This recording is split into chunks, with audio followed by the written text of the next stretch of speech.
Medyo na traffic tayo mga katrops kasi piyesta ng magpa-piyesta pala ang Tansa. So may karakol ngayon. Buti nagbukas kahit papano, one way. Kaya nakakadaan pa rin kahit papano. Hindi alam, medyo ayan, dikit-dikit na kami dito. Pero okay lang, minsan lang naman to eh. Kasi magpa-piyesta nga. Okay lang yan.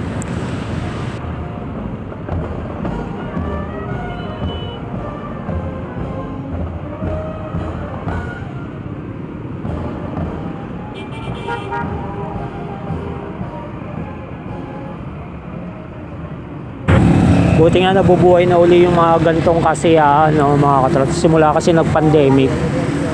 So ngayon unti-unti nang bumabalik. So nakakatuwa rin na bumabalik yung mga ganto kahit medyo naabala tayo minsan. Tulad nga nito, matraffic. Pero okay lang yan.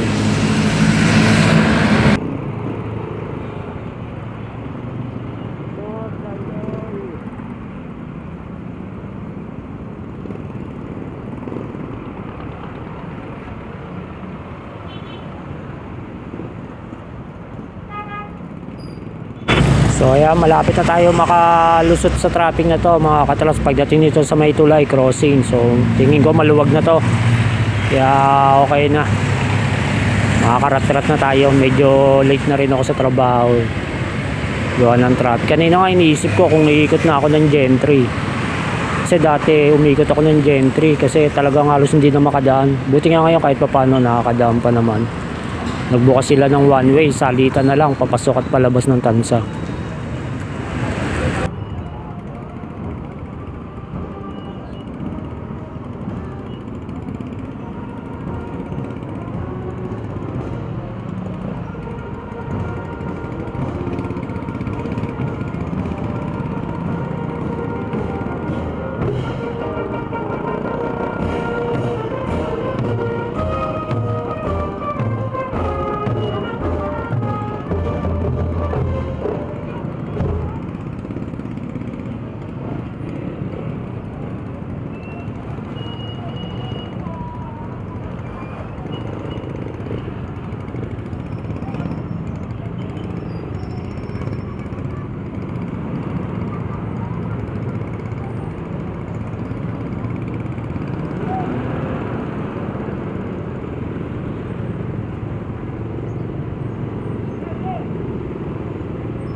Nakabalaan ka pa.